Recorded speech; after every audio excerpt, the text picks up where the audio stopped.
Knit this classic baby blanket that works up in a wink, making it a perfect, quick baby gift. Welcome back to another Yarn Inspirations tutorial. I'm your host, Kristen Mangus of GoodKnit Kisses. Let's get started. In today's tutorial, we're working with this super bulky number 6 weight yarn. We're working with Bernat Baby Blanket. Contrast A is color Vanilla and contrast B is color Sand Baby. Isn't this a sweet face? Today we're going to be working on the Bernat In a Wink Baby Blanket. It is super easy, and we're working with some stripes that work from smaller stripes all the way to some broader stripes as it goes along. It's almost a square. It's 33 by 35 inches. It's an easy pattern, and you're only using knit stitches. So we'll cast on, we'll knit our stitches, we'll change colors, we'll change back, and then we'll cast off. So it's going to be easy peasy. For the materials, you're going to need a US size 11 or 8 millimeter circular knitting needle. 36 inches will do, or you can do 40 inches. You're working back and forth in a flat panel. You're not connecting those. We're working with Bernat Baby Blanket yarn, contrast A, color Vanilla, contrast B, color Sand Baby. You need 177 yards of each, so you're going to need a few balls if you've got the smaller one, or you can use the larger one and get one of each. So one ball of each. So I've got my knitting needle, my scissors, my tapestry needle, and we also need a measuring tape because you are going to be measuring in sections. All right, let's begin. To download your pattern, click on the link in the description below. All right, we're ready to begin our instructions, and we've got our pattern off to the side. With contrast A, we're going to cast on 57 stitches, and we're not joining, so we're going to work back and forth. I've got a darker background so you can see this nice light yarn. I've pulled out a tail enough for about 3 times the width of my project. This is going to be about 33 inches, and then we'll start by making a slip knot, or you can just place it right on top of your needle here. We'll be doing the long tail cast on. You can also measure out how long of a tail you need by wrapping around 57 times and then marking where that beginning part will be. I'm just going to rest it right on here instead of a slip knot because I don't like any knots when it comes to babies. So we're going to put the tail towards us and the ball in the back, grab our yarn, and then split it with our fingers, okay, and then just pull back. Okay, and I'm going to keep my finger on top of that needle, the stitch that's on the needle. We're going to scoop up through the thumb, go down to the finger, and then down through the loop on the thumb, and then just let it go with our thumb and kind of pull it up a little bit. Don't tighten it too much. Put your finger on that next loop to keep the spacing, and do it again. So we're going to pull back, scoop up through the loop on the thumb, go down through the loop on the finger, and down through the loop on the thumb again. Let it go, put your finger on that next stitch and kind of pull it up, and you're going to make sure your stitches are even. You're just going to continue casting on 57 stitches in that same way. Pause your video or slow it down if you need to, and then we've got links for beginner patterns down below and beginner stitches. I'm going to do a smaller amount of stitches, but you need 57. Pause your video and I will see you soon. Okay, so we're going to be working back and forth. We've turned our work on to this left side here. Insert through that first needle, and we're going to make our knit stitch. If you haven't made a stitch before, make sure that you have your tail set aside and you're not working with that. And then work with what's coming from the ball. That's called your working yarn. You're going to, of course, insert your right needle into that first stitch there. Okay, this leg of the stitch. Wrap around with that working yarn and then pull it through. And then you're going to drop off that old stitch. Insert again, wrap around, and pull it through. Now, this is throwing, okay? This is the American way. If you want to do it continental, you can hold that yarn in the back, like this, in this left hand, insert through, and yarn over, and then pull it through, just like that. It's the same stitch. So, however you like to hold your yarn, you can do that. It's the same stitch, and we're just knitting. So you're going to knit across for one row, and then we're going to flip it over and do it again. So you're going to make 3 knit rows. All right, because the cast on represents that first knit row, so we've already got it. All right, so work your stitches, pause your video, and I will see you soon. All right, we've knit the first 3 rows and we're ready to change colors to B. And then the next 4 rows we'll be working with B, and then we will switch back to A. So we need to add in this color. I'm going to hold my yarn at the back here. Okay, just hold this tail. And we're going to stop working with the contrast A and just let it hang. And we're going to actually be working our yarn tail up the side here. And so we'll be twisting things every time we come back to this side here. Even if we don't use the color, we'll be twisting our yarn around. And then that way you won't have a bunch of tails to work in.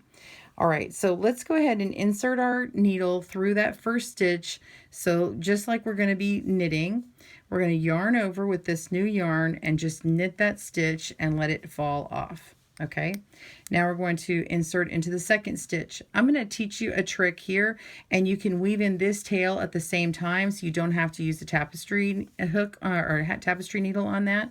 So now that we've got this one, I've been throwing my yarn with my right here, okay? This trick I don't know how to do continental, but I know how to do it this way.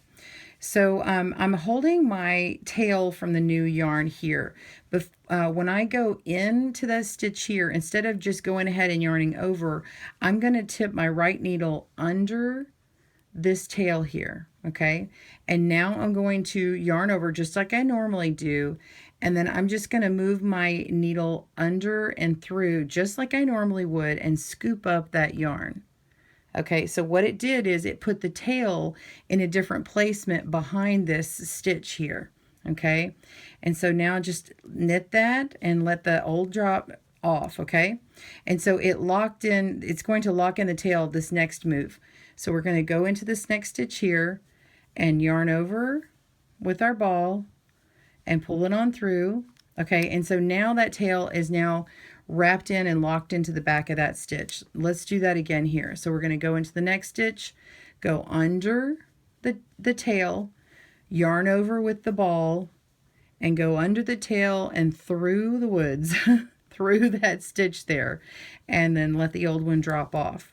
And now we're going to go into the next stitch and then use the ball only. Okay, and then pull it on through. So every other stitch you will be just yarning over as normal, and then the opposite ones we just go underneath that tail and then yarn over as normal. And so it's starting to lock it in here. All right, so I'm just going to continue on. So this last one I yarn over, and you can tell because the yarn's coming right here, and this tail is just behind it. So now I'm going to go in here and I'm going to pitch it underneath, yarn over and come through, and then let it fall off. And then one more time, go through here and yarn over and pull through. Okay, and then next one at the very end. I don't know if I'll be able to even do it. Go underneath here, boop, and yarn over and go through, and then I knit that next stitch and go through. And I have securely put my tail in. Look at that. Isn't that great? And then later on when I'm done, I can just clip it off here and I don't have to weave that tail in. And then you'll just be working these colors up on the side and not have to do any tails until when you finish this part and in the very end. All right, continue on the remainder of your row. So you're just going to continue working on this row and then knit the next row and come back to this side, and we're going to twist the yarn up, and then you'll continue with 2 more rows on this contrast B. All right, work your stitches and I will see you in a moment. All right, so we're back and we need to twist the yarn up the sides.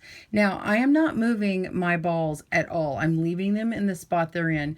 But here's my little trick. Instead of moving the yarn around and grabbing it and then having to unwind something, just take your knitting, and because you would have worked it to on the other side, moved your stitches over, and then you got to just flip it back and forth. So you're just flipping it back and forth.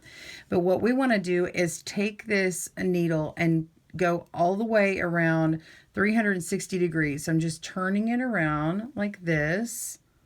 Okay, and then move my other needle to the front. Okay, so what that just did is it put the placement of my yarn that's here, and it twisted them. So now when I pick up my next yarn, if you see, the other one is now twisted behind it loosely. See that? And so now all I need to do is just add in my needle and start yarning over and working my stitches. So let me work a couple in here and you'll see how it's already locked into position. You see that? So that stitch is just right up the side. So it will become twisted along the side. And after you've worked it, or you see mine worked, and if you don't like that, then you can use the trick that we used earlier. So where you could just break a tail on your yarn and then you can weave in the tails as you go with that little trick we learned. All right, so you're going to continue knitting this row and knit another row coming back, and we will add in the next yarn. See you soon. All right, so I'm going to complete this row here, and I'm going to show you what I mean when I turn my work. Okay, so I'm just turning it this direction. That's when I'm finished with the row, right? And so now when I'm ready to change colors, here's the clue. You don't do any twisting around when you are changing the color. You only need to do the twisting around when you're continuing on the same color, and you just need that opposite color to be worked along the side. So there's no reason to do the little 360. Okay, so I'm going to insert my needle in, and all I want to do is just grab that yarn that's in front, this A, and just start knitting with it, because it's going to lock in this stitch. You see how it's locking in, not the stitch, but it's locking in this yarn. So I don't need to do any twisting or gymnastics here. So I'm just going to start knitting with the next color. And we're just following the pattern along.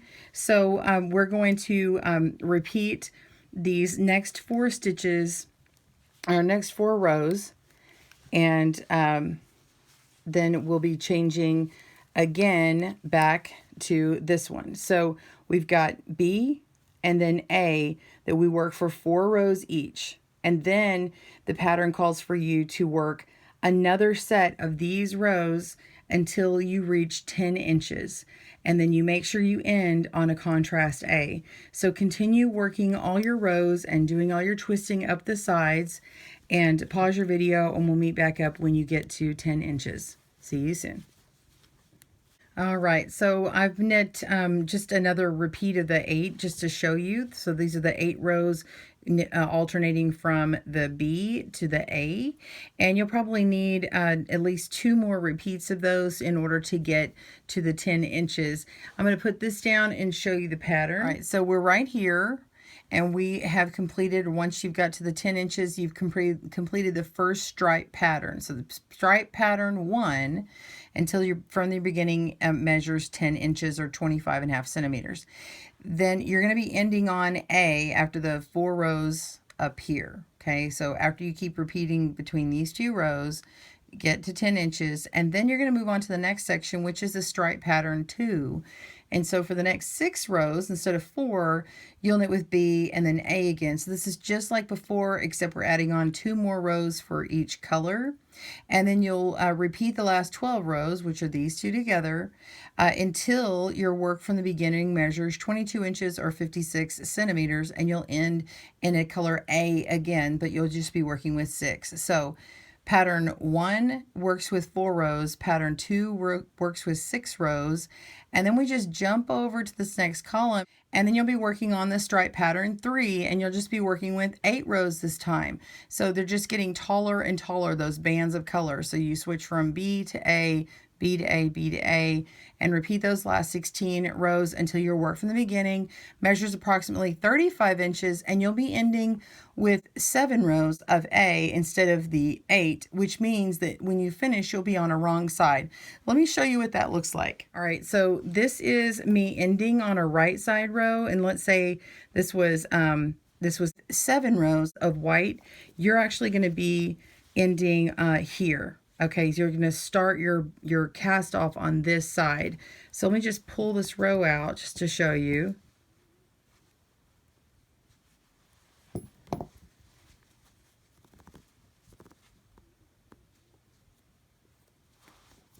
Okay.